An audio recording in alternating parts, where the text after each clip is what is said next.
We're about to pull back the curtain on this really powerful economic idea that, secretly influences pretty much everything, from the price of your morning coffee to the taxes you pay on gas. It's this hidden force that shapes our daily decisions. So yeah, let's dive right in. So, have you ever wondered about this? It's a puzzle, right? We've all been there. Gas prices can shoot through the roof, and, well, we still kind of have to fill up the tank, don't we? But if that brand new gaming console gets even a little bit pricier, a lot of us will just wait for a sale. So what gives? What is that hidden force making us act so differently? Well, the answer, believe it or not, boils down to one single, really elegant concept: elasticity. That's it. It's the key that unlocks this whole mystery of how a change in price totally changes how we act. Okay, so let's break down what elasticity actually is. And don't worry, forget all the complex charts and crazy formulas for a minute. To really get this, all you need to picture is a simple, everyday object. It makes the whole thing click. So here's the kind of official definition. Elasticity of demand is really just a fancy way of measuring how sensitive we are to price changes. It's just asking a simple question.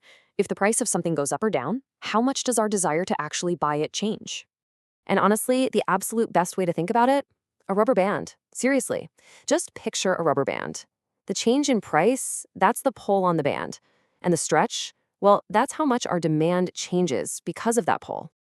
And this rubber band idea perfectly shows you the two sides of this. On one hand, you have elastic demand.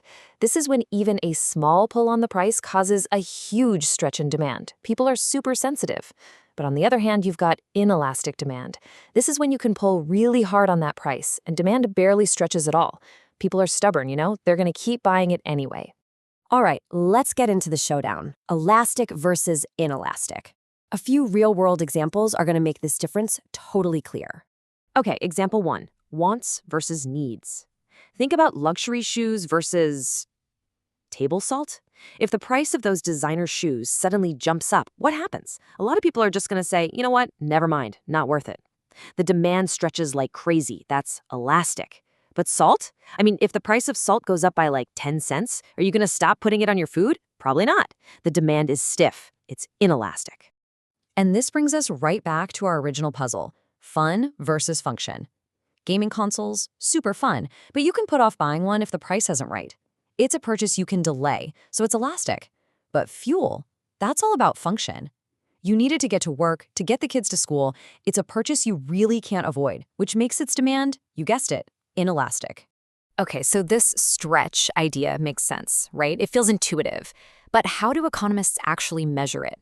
How do they turn this simple rubber band idea into actual numbers?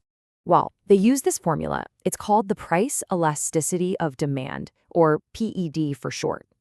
Now I know, it looks a little technical, but don't let it scare you. All it's doing is dividing the percent change in the quantity people want by the percent change in the price. That's it. So really, the key thing to remember is that this fancy formula is just asking our simple rubber band question. How much did demand stretch when the price was pulled? That's all it is. We're just putting numbers to the stretchiness. All right, so why does any of this matter? This isn't just some cool theory for a textbook. Understanding elasticity has huge, real-world impacts for businesses and even governments. Businesses absolutely live and die by this stuff. Just think about airlines. They know that when the holidays roll around, your demand to go see your family is super inelastic. You almost have to travel, right? So what do? They raise ticket prices because they know you'll probably pay them. For any business, this is the key to predicting if a price hike is going to make them more money or just scare away customers. And it's not just businesses. Governments pay very close attention to elasticity. What do they love to tax? Goods with inelastic demand. Think cigarettes, alcohol, fuel. And why? Well, it's simple. They know that even if they slap an extra tax on there, most people will keep buying them. That guarantees a nice, steady stream of tax revenue. Okay, so let's talk about elasticity in your life. Because here's the cool part. You might not realize it, but you're already an expert at this. You use this concept every single day. Think about your daily decisions. Let's say your favorite snack, I don't know, a bag of chips, doubles in price overnight. What do? Come on, you probably just grab a different brand, right? Your demand is elastic. But what about your electricity bill? If the price goes up, you might grumble, but you're still going to pay it. You need to keep the lights on. Your demand there is totally inelastic. See? You've been doing this your whole life. All right, I think you've got this. So, time for a quick test. Let's see how you do. Okay, here's the scenario. A coffee shop raises the price of its lattes by 10%. After they do that, their sales drop by 5%.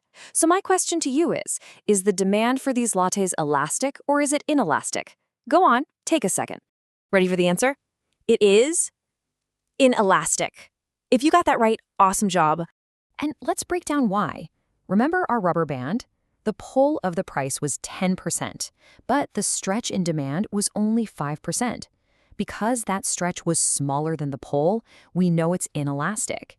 Yeah, people probably complained, but at the end of the day, most of them still bought their daily latte. So, I'm going to leave you with a final thought experiment.